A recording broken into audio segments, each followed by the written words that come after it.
Hi folks, welcome to Tales of History and Imagination. My name is Simone. Merry Christmas to all who are tuning in around the time I am releasing this. I want to start this cold open today with a bit of a tale in its own right. Having left this a little late, I've begun to write this episode on the 10th of December 2019. Not intentional, but there is a tale around that date that I really must share with you all. You see, on 10th of December 1905, a far more accomplished writer than I will ever be found himself in a vaguely similar situation. The writer, a man named William Sidney Porter, had quite an interesting life story of his own. From 1891 to 1894, Porter worked as a teller and bookkeeper at a bank in Austin, Texas, till he was accused of embezzlement. He wouldn't be arrested for the crime until 1895, and at the first opportunity he jumped bail and fled to Honduras, where he struck up a friendship with another fugitive. An ex-lawyer turned train robber, turned sometime later in his life, silent film actor, Al Jennings. While in Honduras, Mr. Porter wrote a book and coined the term Banana Republic. Porter had hoped his wife Athol and the daughter Margaret would come and join him, and they would all live happily ever after. But Athol, suffering from tuberculosis, had become deathly ill. Porter returned to the USA to be by his wife's side and to comfort his daughter if the worst happened. Athol died in September 1897, and William was found guilty of embezzling $854.08 and sentenced to 5 years prison at Ohio Penitentiary on March 25, 1898. While locked away, he turned to writing short stories to provide for his daughter. He wrote under a few pseudonyms, but the one which stuck has many possible options. The most likely tale, he was reading through a society paper in a newspaper, and just stole some rich guy's name, threw a single initial in front of it. When he was released from prison, William Porter was, though known by his pseudonym, very popular. In the New York World, Joseph Pulitzer's paper, we have mentioned him before in the story of Ignaz Trebitsch Lincoln and a blog piece on Nellie Bly. Well, they offered Mr. Porter a job. His job was to write a short story every week without fail. Well, this week he is hours from deadline with nothing, sitting in Pete's Tavern, Manhattan, and drowning his sorrows. Luckily, William was one of the world's great people watchers, and he catches a glimpse of a young, loved-up couple. When I think of this couple, my mind takes me to Bon Jovi's Living on a Prayer. Tommy and Gina. They are young, they are poor, they are in love. Times may be hard, but they will get by. I have to wonder a little bit if William cast back to his own life experience and was thinking of Athol. Maybe in hindsight, if things had played out a bit different, if he'd let love and not greed guide him, would he still be where he is now, for good or bad? Whatever the case, 3 hours later, he had his story. The writer was one of America's greatest short story writers, O. Henry. The story, The Gift of the Magi, an exquisitely written gem of a tale, one of the great Christmas tales of all time.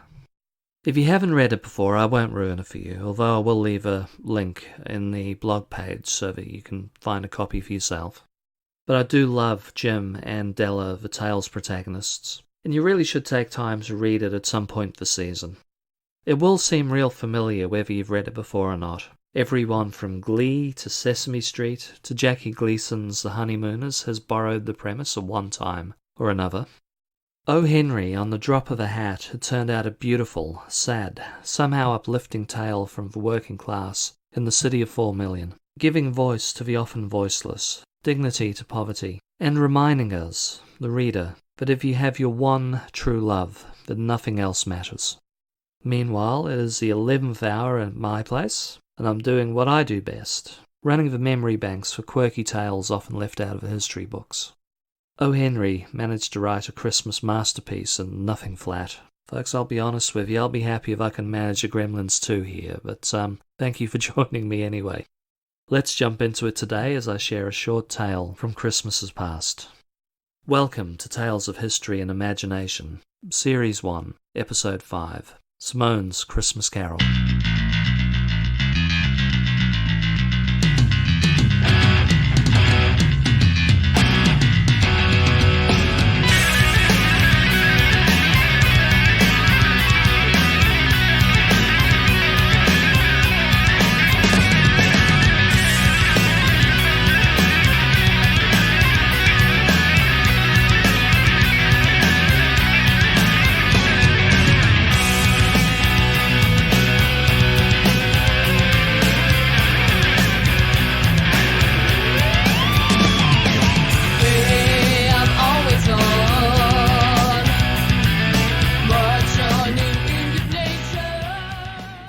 Hi folks, so the tale I want to look at today is the way in which Christmas has made a legend, a hero for an oppressed people, the kind of man of whom tales would arise of battles against a repressive regime and even the devil, a man worthy of song. This song, however, is not "O Holy Night, the stars are brightly shining." It starts, "The night was clear, and the moon was yellow, and the leaves came tumbling down."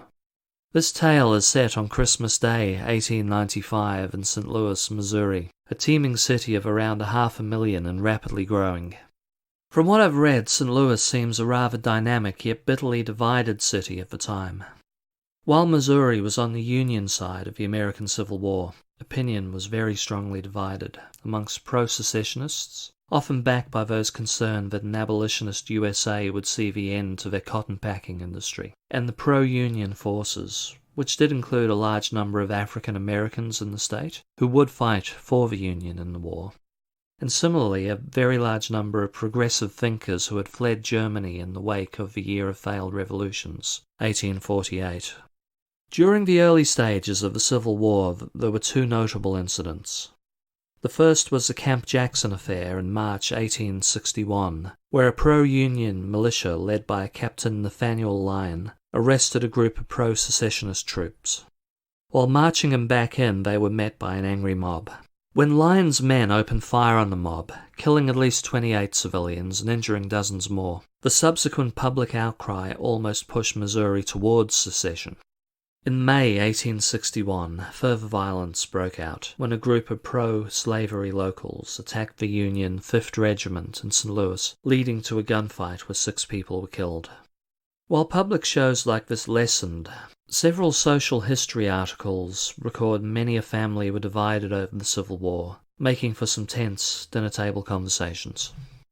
Being on the border of Union and Confederate states, St. Louis in particular would pick up a great many African American refugees from the Civil War. Former slaves left homeless and now looking for new opportunities.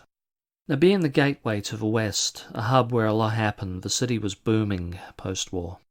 It may not surprise you, however, not all opportunities were open to all. To highlight the segregationist nature of the state, itself a former slave-owning state, one only needs to look at the education system in St. Louis. The first schools for black children were opened in 1820 and were promptly burned down by angry locals.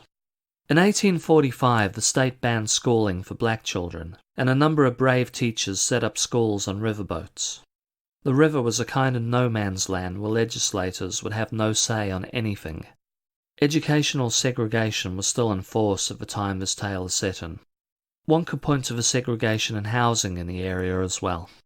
As ex-slaves flooded into the growing city, they were blocked from the white-only neighborhoods, and largely found themselves crammed into the blacks-only slums. 85% of the black inhabitants were crammed into an area approximately 2% of the size of the city. And at around the time of this tale, the legislators were taking measures to bar black people from living in areas that were then 75% white or higher. Separate? Yes. Equal? When is it ever? St. Louis was a place of much discrimination, much segregation, where opportunities existed aplenty for a certain sector of the city. It was also a place of racial tensions and inequality, and more than ready for its own folk hero. So it's Christmas in 1895. To borrow again from Mr. Lloyd Price, the night was clear and the moon was yellow, and the leaves came tumbling down. On this night, 2 men were in a heated conversation. Often the legend has it they were shooting dice, although the truth seems they were discussing politics at the Bill Curtis Saloon. One of the men, William Billy Lyons, was a 25-year-old levee hand. He worked loading and unloading boats as they came into dock.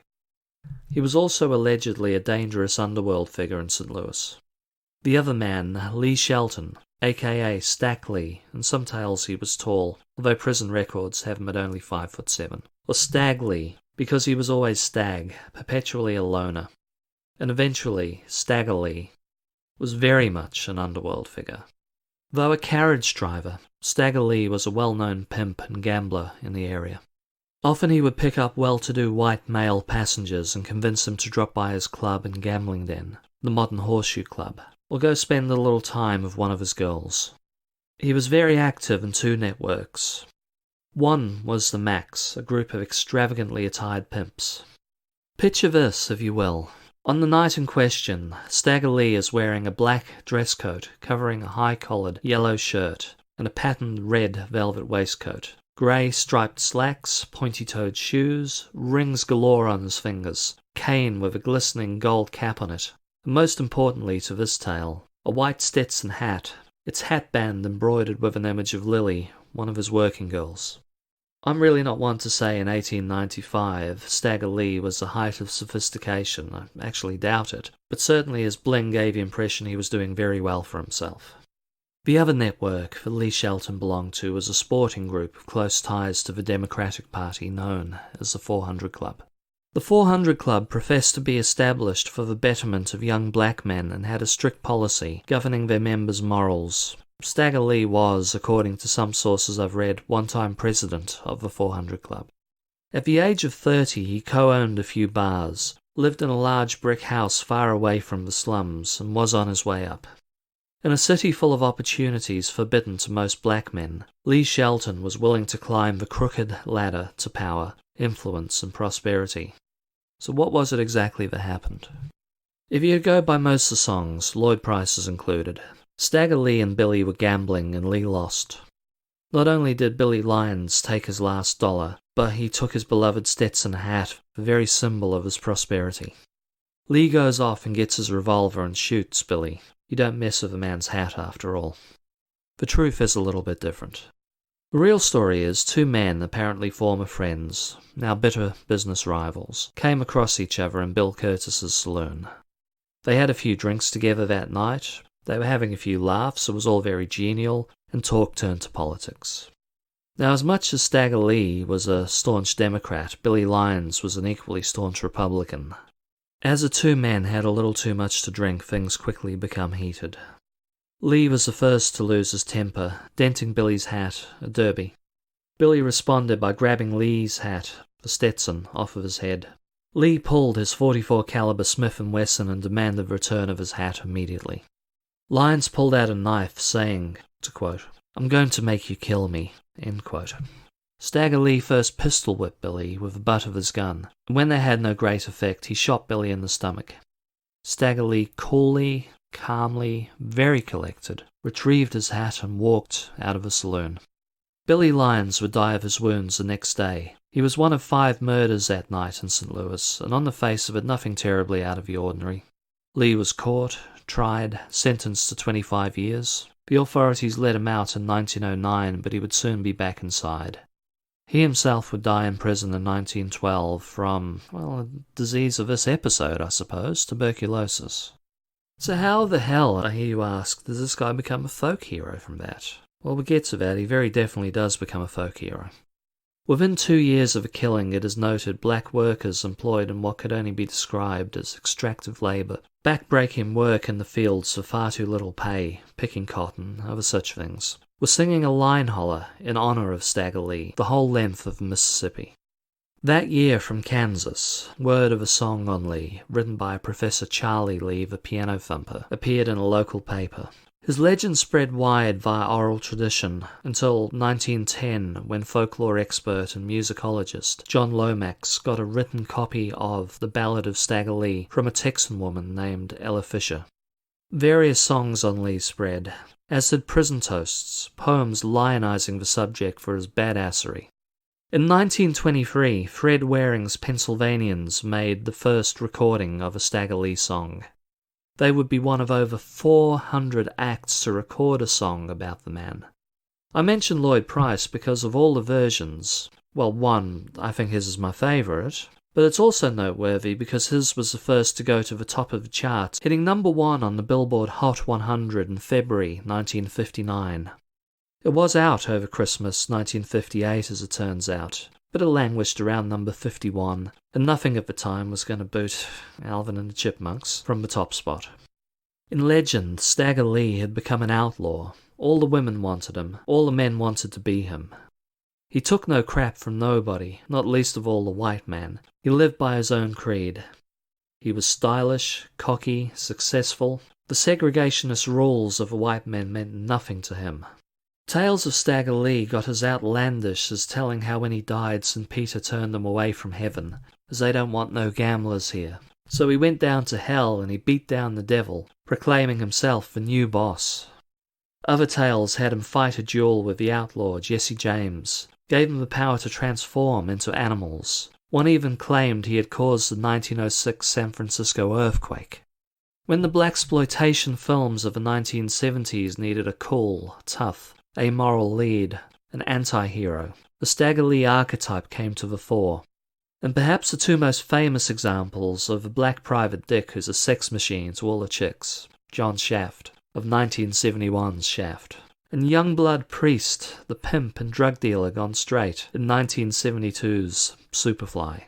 Even pro wrestling got in on the act. Both Coco Beware and the Junkyard Dog, two of the biggest stars of the rock and wrestling era, borrowed the Stagger Lee moniker at some point in their careers.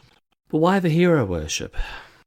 Well, I think often it is fair to say people may not always get the heroes they deserve, but touch wood, you will often get the hero that you need at the time you need them. Now, those of you who have read my blog will maybe have read the piece on Tanna Island in Vanuatu and the cargo cult of John Frum. Now, there's an element of magical thinking in the Frum tale. The American soldiers came in with thunder and lightning, flying birds, magical talking boxes, more importantly free cargo, manna from heaven. They needed a saviour from the cruel plantation owners, the ships trawling the Pacific's blackbirding off their men to South American plantations, and the soul-destroying extractive labour they were subjected to. Some messianic army officer promising to save them and to restore their life to a golden age of cargo for all. Well, if it wasn't going to happen by itself, then people were sure going to wish that into being. Similarly, one could imagine the same kind of thought processes in Czechoslovakia during World War II. At the end of my podcast on Spring-Heeled Jack, the Czechs resurrected the Spring-Heeled Jack archetype, particularly the strain that popped up in the Aldershot barracks incidents. In the character of Perek, a demonic prankster who regularly owned the occupying Nazi soldiers for sheer bedevilment.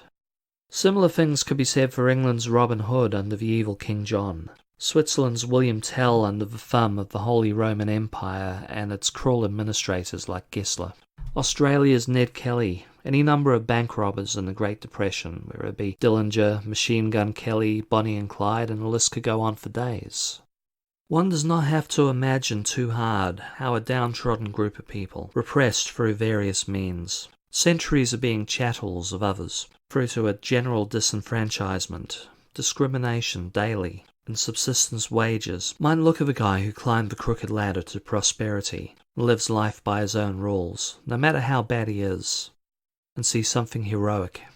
Dare we forget that most great men in history were also very bad men. Stagger Lee Shelton may have been a pimp and a cold-hearted murderer, but to many he was a guy who stuck it to the man. Okay, well, I did have a plan to tell a couple of different short tales today. This will be a short one. I don't really want it to balloon out for hours and hours. I will save some of those others for the next coming weeks and months. Thank you all for tuning in. I wish you all peace, love, happiness, and all that good Christmas stuff. On the blog page, historyandimagination.com, I will leave links to Lloyd Price's Stagger Lee, and I will leave an Amazon link to some O. Henry. Season's greetings all. I'll be back on the podcast in a few weeks' time. I will drop a blog post next week.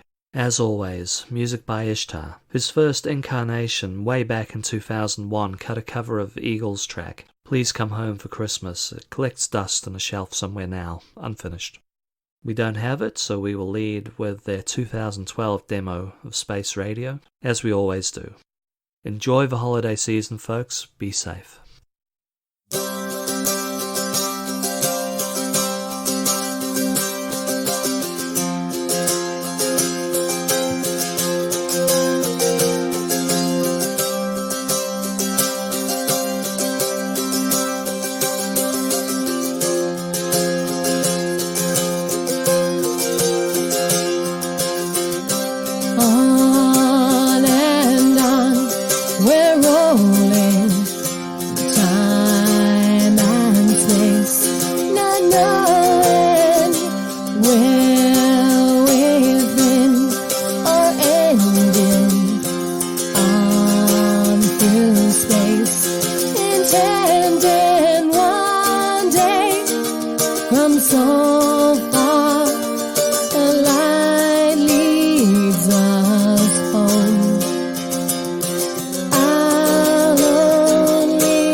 been sent out in the world, abandoned. Do with me what you may say.